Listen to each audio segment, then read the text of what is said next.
എന്തുകൊണ്ട് പരിശുദ്ധ മറിയത്തിന്റെയും പരിശുദ്ധാത്മാവിന്റെയും മഹോത്സവം? ലോകമെങ്ങും കോടിക്കണക്കായ മനുഷ്യർ യേശുവിന്റെ മാതാവായ പരിശുദ്ധ കന്യകാമറിയത്തെ സ്നേഹിക്കുകയും ആദരിക്കുകയും പരിശുദ്ധ മറിയത്തോട് പ്രാർത്ഥിക്കുകയും ചെയ്യുന്നവരാണ്. പരിശുദ്ധ മറിയത്തോടുള്ള മനുഷ്യന്റെ സ്നേഹപ്രകടനമാണ് നൊവേനകളും പള്ളിപ്പെരുന്നാളുകളും ജപമാല പ്രാർത്ഥനകളും. പരിശുദ്ധ മറിയത്തിന്റെ മഹോത്സവം വ്യത്യസ്തമാക്കുന്നത് ഇത് മനുഷ്യൻ മറിയത്തോട് നടത്തുന്ന പ്രാർത്ഥന അല്ല, പിന്നെയോ പരിശുദ്ധ മറിയത്തെ മഹത്വപ്പെടുവാൻ, ആദരിക്കുവാൻ. പരിശുദ്ധ മറിയം എന്തുകൊണ്ട് മഹത്വപ്പെടണം? ലോകരക്ഷകനായ യേശുക്രിസ്തുവിനെ ഉദരത്തിൽ വളർത്തി പരിശുദ്ധനും ദൈവോത്തമനുമായി ലോകത്തിന് തന്നവളാണ് മറിയം. തന്റെ സമ്പൂർണമായ സമർപ്പണവും ശൂന്യവൽക്കരണവും കൊണ്ടാണ് പരിശുദ്ധനും കുറ്റമറ്റവനുമായി യേശുക്രിസ്തു കന്യകാമറിയത്തിന്റെ ഉദരത്തിൽ വളർന്നത്. 30 വയസ്സുവരെ ജ്ഞാനത്തിൽ വളർന്നത്. 30 വയസ്സുവരെ ജ്ഞാനത്തിലും പരിശുദ്ധിയിലും അവൾ യേശുവിനെ വളർത്തി. ലൂക്കാ 1:52.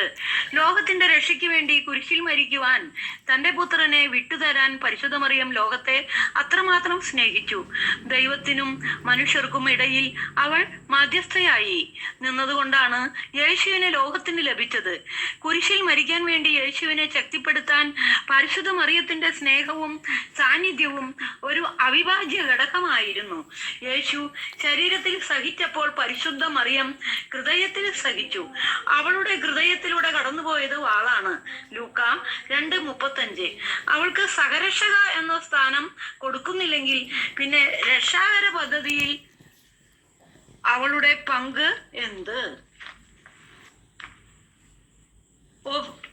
ഓഫീസിൽ ജോലി ചെയ്യുന്ന മാനേജർക്ക് സഹപ്രവർത്തകരുണ്ട്. സഹപ്രവർത്തകർ മാനേജർ ആകുന്നില്ല. പരിശുദ്ധ മറിയം രക്ഷകനായ യേശുവിന്റെ കൂടെ നിന്നവളാണ്. അവൾ സഹരക്ഷക തന്നെയാണ്. പരിശുദ്ധ മറിയം സഹരക്ഷകയാണെന്ന് കത്തോലിക്ക സഭയിലെ അനേകം വിശുദ്ധരായ മാർപ്പാപ്പമാർ പ്രഖ്യാപിച്ചിട്ടുള്ളതാണ്. പോപ്പ് വിശുദ്ധ 10 പിയൂസ് 1908, 1913, 1914.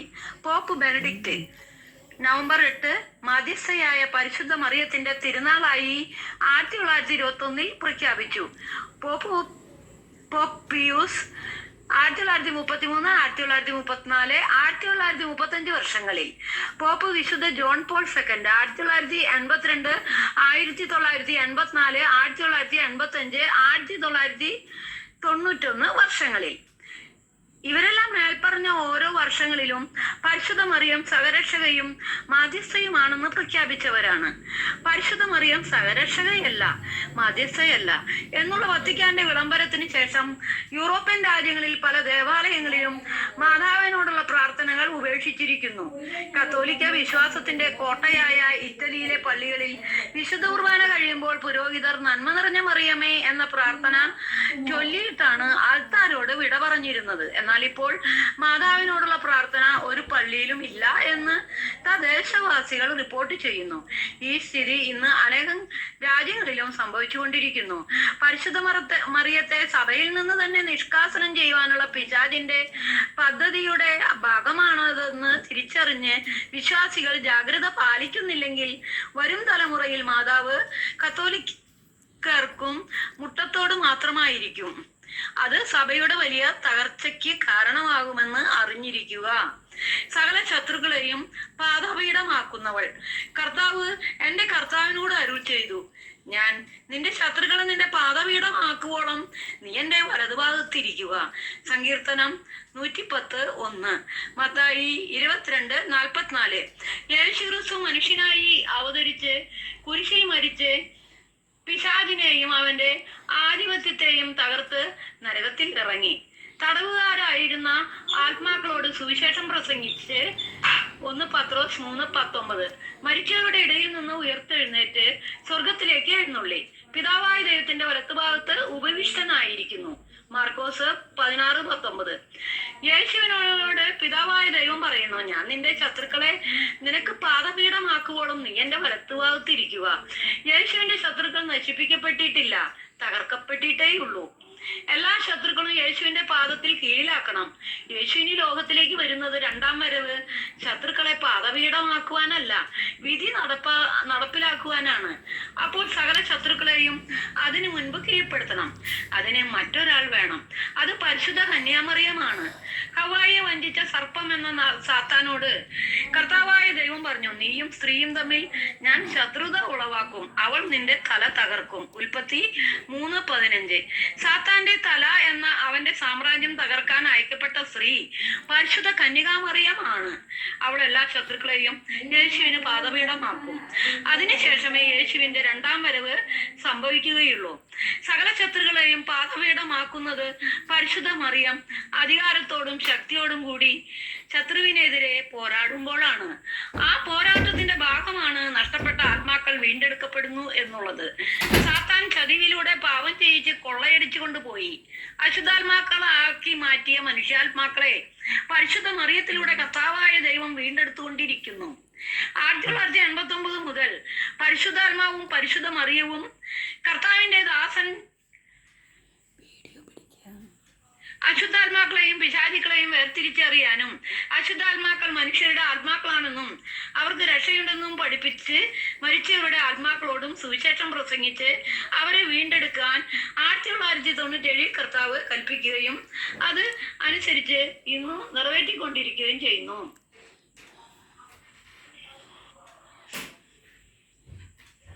ലോകത്തെ നശിപ്പിക്കുവാൻ സാത്താൻ രൂപപ്പെടുത്തിയ അവന്റെ സൈന്യമാണ് അശുദ്ധാത്മാക്കൾ. അവർ സാത്താന്റെ ശക്തി ഉള്ളവരാണ്. എന്നാൽ പിശാചിന്റെ തല തകർക്കാൻ ദൈവത്താൽ അധികാരം കിട്ടിയ പരിശുദ്ധ മറിയത്തിലൂടെ അശുദ്ധാത്മാക്കൾ കീഴടങ്ങുന്നു, യേശുവിനെ കർത്താവായി സ്വീകരിക്കുന്നു. ഹല്ലേലൂയ. ഉന്നതത്തിൽ നിന്നും അയക്കപ്പെട്ടത് യേശുവിനെ 3 വർഷം നയിച്ച അഭിഷേകമാണത്. ജോർദാനിൽ യേശു സ്നാനപ്പെട്ടപ്പോൾ യേശുവിന്റെ മേൽ ഇറങ്ങി വന്ന പരിശുദ്ധാത്മാ ശക്തിയാണത്. അത്ഭുതങ്ങളും അടയാളങ്ങളും പ്രവർത്തിക്കുവാനും പീഡ സഹിച്ച് കുരിശിൽ മരിച്ച് ആത്മാവിൽ നരകത്തിൽ ഇറങ്ങി ആത്മാക്കളോടും അശുദ്ധാത്മാക്കളോടും പിശാചുക്കളോടും തള്ളപ്പെട്ട മാലാഖമാർ സുവിശേഷം പ്രസംഗിച്ച് തടവുകാർക്ക് സ്വാതന്ത്ര്യം പ്രഖ്യാപിച്ച് മരിച്ചവരുടെ ഇടയിൽ നിന്നും 3-ാം ദിവസം ഉയർത്തെഴുന്നേറ്റ് സ്വർഗത്തിലേക്ക് എഴുന്നള്ളി പിതാവായ ദൈവത്തിന്റെ വലത്തുഭാഗത്ത് ഉപവിഷ്ടവനാകാൻ യേശുവിനെ ശക്തിപ്പെടുത്തിയത് യേശുവിൽ വസിച്ച അഭിഷേകമാണ്. ഉൽപ്പത്തി 3:15 ഈ വചനം അനേകം കത്തോലിക്ക പെന്തക്കോസ്ത ബൈബിളുകളിൽ അവൻ നിന്റെ തല തകർക്കും എന്നാണ് ഗ്രീക്ക്, ഹിബ്രു ഭാഷകളിൽ നിന്നും വചനം ആദ്യ വിവർത്തനം ചെയ്തത് വിശുദ്ധ ജെറോമാണ്. ലത്തീൻ ഭാഷയിലുള്ള അദ്ദേഹത്തിന്റെ വിവർത്തനം അവൾ നിന്റെ തല തകർക്കും എന്നാണ്. അനേകർ നൂറ്റാണ്ടുകളായി നിലനിന്ന ആ വചനം എക്യുമെനിക്കൽ സമിതിയിലൂടെ വിവർത്തനം ചെയ്യപ്പെട്ടപ്പോൾ കത്തോലിക്ക ബൈബിളുകളിൽ അവൻ എന്നായി. അതിലൂടെ ദൈവത്തിന്റെ പദ്ധതിയെ മനുഷ്യൻ അട്ടിമറിക്കുകയാണ് ചെയ്തത്. അവൾ സ്ത്രീയാണ്, അത് പരിശുദ്ധ മറിയമാണെന്നാണ് 2025 ഒക്ടോബറിൽ പോപ്പ് ലിയോ പ്രസിദ്ധീകരിച്ച മാറ്റർ പോപ്പിലി ഫിഡിക്സ് എന്ന മാർഗരേഖയിൽ പറഞ്ഞിരിക്കുന്നത്. Mary is foreshadowed in Genesis 3:15. അതിന്റെ അർത്ഥം മറിയത്തെ കുറിച്ച് മുൻകൂട്ടി സൂചന നൽകി എന്നാണ്. 1500-ാം ആണ്ടിൽ പ്രസിദ്ധീകരിച്ച ആദ്യത്തെ കത്തോലിക്ക ഇംഗ്ലീഷ് ബൈബിളാണ് ഡാറി റഹീം ബൈബിൾ. അതിലെ വിവർത്തനവും അവൾ എന്നാണ്. പരിശുദ്ധ മറിയത്തിന്റെ യുഗം വരുന്നു. കഴിഞ്ഞ 500 വർഷങ്ങളായി പരിശുദ്ധ മറിയം അനേകം ക്രൈസ്തവരിൽ തിരസ്കരിക്കപ്പെട്ടവളും അവഹേളിക്കപ്പെട്ടവളുമാണ്.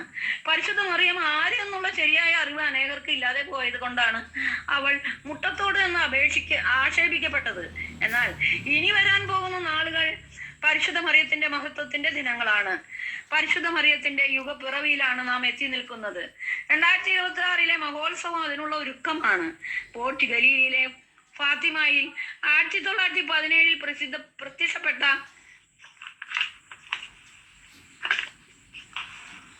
പരിശുദ്ധ മറിയം 3 കുട്ടികൾക്ക് നരകം കാണിച്ചു കൊടുത്തുകൊണ്ട് നഷ്ടപ്പെട്ട ആത്മാക്കൾക്ക് വേണ്ടി പ്രാർത്ഥിക്കാൻ ആവശ്യപ്പെട്ടു. ഫാത്തിമയിൽ പരിശുദ്ധ മറിയം ഭാരമേൽപ്പിച്ച ദൗത്യം വിജയിപ്പിച്ചു കൊടുക്കണം. ആത്മാക്കൾ രക്ഷപ്പെട്ടാൽ യുദ്ധം അവസാനിക്കും എന്ന മാതാവിന്റെ വാഗ്ദാനം നിലനിൽക്കുന്നു.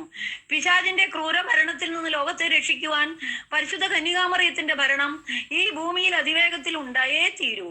പിശാചിന്റെ ക്രൂരതയിൽ നിന്ന്, അടിമത്തത്തിൽ നിന്ന് സകല മനുഷ്യരും ആത്മാക്കളും സൃഷ്ടപ്രപഞ്ചവും രക്ഷപ്പെടുന്ന സുദിനങ്ങൾക്കായി പ്രാർത്ഥിക്കാം, കാത്തിരിക്കാം. ആരാണ് പരിശുദ്ധ മറിയം? പരിശുദ്ധ മറിയം ദൈവത്തിന്റെ ജ്ഞാനമാണ്. ആരാണ് ജ്ഞാനം? അത് കേവലം അറിവ് മാത്രമല്ല, ദൈവത്തിന്റെ ആദ്യ സൃഷ്ടിയാണ്. ആകാശവും ഭൂമിയും സൃഷ്ടിക്കപ്പെടുന്നതിന് മുൻപ്, മാലാഖമാർ സൃഷ്ടിക്കപ്പെടുന്നതിന് മുൻപ് ദൈവം സൃഷ്ടിച്ചത് ജ്ഞാനം എന്ന സ്ത്രീയെ ആണ്. ജ്ഞാനം പറയുന്നു, കർത്താവ് തന്റെ സൃഷ്ടികർമ്മത്തിന്റെ ആരംഭത്തിൽ തന്റെ എല്ലാ ആദ്യ സൃഷ്ടികളിലും ആദ്യത്തേതായി എന്നെ സൃഷ്ടിച്ചു. യുഗങ്ങൾക്ക് മുൻപ് ഒന്നാമതായി ഞാൻ സ്ഥാപിക്കപ്പെട്ടു. സുഭാഷിതങ്ങൾ 8:22-23. നിനക്കും സ്ത്രീക്കും തമ്മിലും നിന്റെ സന്തതിക്കും അവളുടെ സന്തതിക്കും തമ്മിലും ഞാൻ ശത്രുത ഉളവാക്കും. അവൾ നിന്റെ തല തകർക്കും, നീ അവളുടെ കുതികാലിന് വേണ്ടി പതിയിരിക്കും. ഉൽപ്പത്തി 3:15 ലത്തീൻ വിവർത്തനം. തന്റെ സൃഷ്ടിയായ ജ്ഞാനം എന്ന സ്ത്രീയെ മനസ്സിൽ കണ്ടുകൊണ്ടാണ് കർത്താവായ ദൈവം ഇപ്രകാരം പറഞ്ഞത്, നീ അവന്റെ കുതികാലിൽ പരിക്കേൽപ്പിക്കും. ഉൽപ്പത്തി 3:15 എന്ന POCRSV വിവർത്തനങ്ങൾ അംഗീകരിക്കപ്പെട്ടാൽ അവനായ യേശു ക്രിസ്തുവിനെ പരിക്കേൽപ്പിക്കാൻ ദൈവം സാത്താന് അധികാരം കൊടുത്തു എന്നർത്ഥമാകും. അങ്ങനെ വന്നാൽ യേശു സാത്താനെ തകർത്തു എന്ന് പറയുന്നത് വ്യാജമാകും. യേശു മുറിക്കപ്പെട്ടത് സാത്താൻ പരിക്കേൽപ്പിച്ചിട്ടല്ല. പിതാവിന്റെ പദ്ധതി പ്രകാരം മനുഷ്യരുടെ പാപപരിഹാരത്തിനായി യേശു ശിക്ഷിക്കപ്പെടണമായിരുന്നു. വെളിപാട് 12:1 സ്ത്രീ. സ്വർഗത്തിൽ വലിയൊരു അടയാളം കാണപ്പെട്ടു. സൂര്യനെ ഉടയാടയാക്കിയ ഒരു സ്ത്രീ, അവളുടെ പാദങ്ങൾക്കിടയിൽ ചന്ദ്രൻ, ശിരസിൽ 12 നക്ഷത്രങ്ങൾ കൊണ്ടുള്ള കിരീടം. വെളിപാട് 12:1. സൂര്യനെ പോലെ പ്രകാശിക്കുന്ന ഈ സ്ത്രീ ദൈവത്തിന്റെ ആദ്യ സൃഷ്ടിയായ ജ്ഞാനമാണ്. അവൾ ഗർഭിണിയായിരുന്നു. പ്രസവവേദനയാൽ അവൾ നിലവിളിച്ചു, പ്രസവ ക്ലേശത്താൽ അവൾ ഞെരുങ്ങി. വെളിപാട് 12:2. ഈ സ്ത്രീ പരിശുദ്ധ കന്യകാമറിയമാണ്. ജ്ഞാനം മാംസം ധരിക്കപ്പെട്ട് മറിയമായി ഭൂമിയിൽ അവതരിച്ചു. അനന്തരം അവൾ ഭൂമിയിൽ പ്രത്യക്ഷപ്പെടുകയും മനുഷ്യരുടെ ഇടയിൽ വസിക്കുകയും ചെയ്തു. ബാറൂക്ക് 3:37. അവളാണ് പരിശുദ്ധ കന്യകാമറിയം.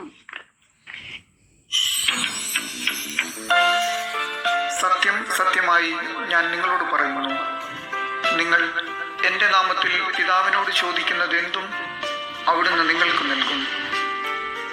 ഇതുവരെ നിങ്ങൾ എൻ്റെ നാമത്തിൽ ഒന്നും തന്നെ ചോദിച്ചിട്ടില്ല. ചോദിക്കുവിൻ, നിങ്ങൾക്ക് ലഭിക്കും. അതുമൂലം നിങ്ങളുടെ സന്തോഷം പൂർണ്ണമാവുകയും ചെയ്യും.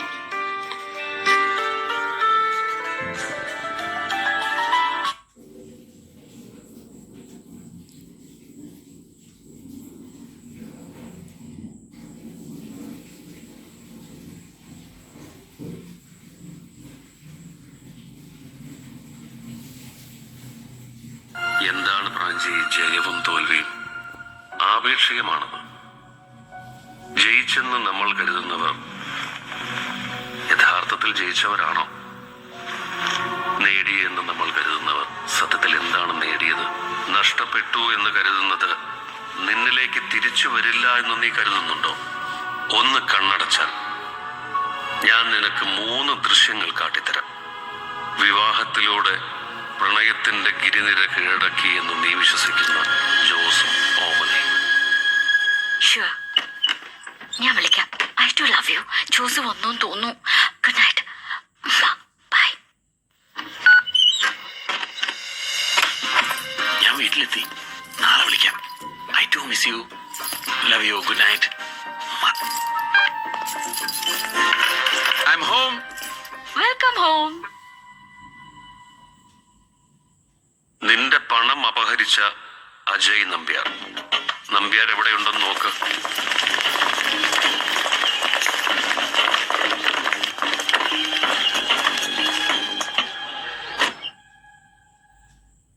പറയാൻ കഴിയാതെ പോയത് പറയാൻ നിനക്കൊരവസരം കൂടി.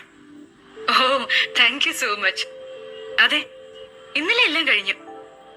ഫ്ലാറ്റ് രജിസ്റ്റർ ചെയ്ത് കൊടുത്തു. യെസ്, തരുണിനെ സെറ്റിൽ ചെയ്തു. And I said goodbye to him forever. Okay, call you when I reach Thrissur. Bye. So, നാളെ പോവല്ലേ? അതെ, പോയി കയ്യോടെ പ്രാഞ്ചിയേട്ടൻ ദ ഗ്രേറ്റിന്റെ കമ്മിറ്റ്മെന്റ് തീർക്കും. Now I can repay the amount. കൂട്ടത്തിൽ രാജകീയമായ ഗൃഹപ്രവേശനവും നടത്തും. എന്റെ സ്വന്തം വീട്ടിലേക്ക് വിത്ത് പ്രൈഡ് ഞാൻ കയറും. ഒരു കാര്യം കൂടെ ഉണ്ട്. സാക്ഷാൽ അരിപ്രാഞ്ചിയുടെ മുഖത്ത് നോക്കിയോ നോക്കാതെയോ ഞാൻ ചോദിക്കും, will you be my man?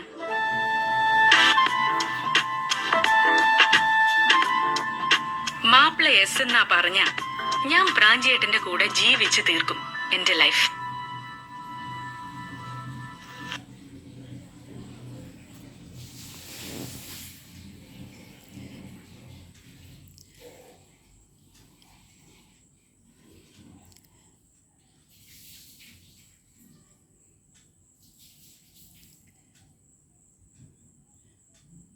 മനുഷ്യരൊക്കെയും അങ്ങനെയാണ്. വിട പറഞ്ഞു പോയവർ ബാക്കി വയ്ക്കുന്ന നികത്താനാവാത്ത ശൂന്യതയിലാണ് മനുഷ്യരൊക്കെയും സ്നേഹത്തിൻ്റെ ആഴത്തെ ശരിക്കും അറിയുന്നത്.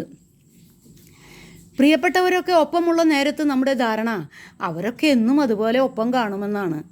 എന്നും നടക്കുന്ന വഴിയിൽ തണലേകി പടർന്നു നിൽക്കുന്ന മരം നമ്മളത്ര കാര്യമാക്കാറില്ല. പൊരിവെയിലിൽ നടന്നു കിതച്ച് ആ മരച്ചുവട്ടിലെത്തുമ്പോൾ നടത്തത്തിൻ്റെ വേഗത കുറച്ച് ആ തണൽ ആസ്വദിക്കും. അപ്പോഴും പക്ഷേ ആ മരത്തെപ്പറ്റി നമ്മൾ അത്ര വലുതായി ചിന്തിക്കില്ല. പെട്ടെന്നൊരു ദിവസം ഒരു യാത്ര കഴിഞ്ഞ് വരുമ്പോൾ ആ മരം മുറിച്ചു മാറ്റിയതാണ് നമ്മൾ കാണുന്നതെങ്കിലോ എന്തിനെന്നറിയാതെ ഒരു സങ്കടമുണ്ടാകും ഉള്ളിൽ. പിന്നെ അതുവഴി പോകുമ്പോഴൊക്കെ വല്ലാത്തൊരു ശൂന്യത ഉള്ളിൽ നിറയും. നമ്മൾ ഒരിക്കലും ആ മരം ഇല്ലാതാകുമെന്ന് ചിന്തിച്ചിട്ടേ ഇല്ലല്ലോ. മനുഷ്യരുടെ കാര്യവും അങ്ങനെ തന്നെയാണ്. എല്ലാവരും എന്നും ഒപ്പമുണ്ടാകുമെന്ന ചിന്തയാണ് നമുക്കൊക്കെയും. അവരില്ലാതാകുന്ന കാലം നമ്മുടെ ചിന്തയിലേ ഇല്ല. അതുകൊണ്ടാണ് അവരോട് അർഹമായ സ്നേഹം പ്രകടിപ്പിക്കുന്നതിനെക്കുറിച്ച് നമ്മൾ അധികം ചിന്തിക്കാത്തതും. അവരെങ്ങും പോകുന്നില്ലല്ലോ, പിന്നെന്താ എന്ന് മനസ്സ് പറയും. അവർ പോകും. ഒരിക്കലും തിരിച്ചു വരാത്ത ഒരു യാത്ര അവർക്കുമുണ്ട്. അത് ചിലപ്പോൾ ഒരുപക്ഷെ അപ്രതീക്ഷിതമായിരിക്കും. അത് കഴിയുമ്പോൾ മുറിച്ചു മാറ്റപ്പെട്ട ആ മരം നമ്മളെ വേദനിപ്പിച്ചതിനേക്കാൾ ഏറെ വേദനിക്കും നമ്മൾ. അവരെ കുറച്ചുകൂടി സ്നേഹിക്കേണ്ടതായിരുന്നു എന്ന് ചിന്തിച്ച് പശ്ചാത്താപിക്കും. സ്നേഹിക്കാൻ വൈകിപ്പോയതിൻ്റെ വിലാപം കേൾക്കാൻ പക്ഷെ അവരുണ്ടാകില്ലെന്ന് മാത്രം. നഷ്ടപ്പെടുമ്പോഴുള്ള തിരിച്ചറിവിലാണ് പലപ്പോഴും സ്നേഹത്തിൻ്റെ ആഴം നമ്മൾ തിരിച്ചറിയുന്നത്. പ്രിയപ്പെട്ടവർ അരികിലെ ഉള്ളപ്പോൾ അവരുടെ സാന്നിധ്യം നമുക്കൊരു ശീലമാണ്.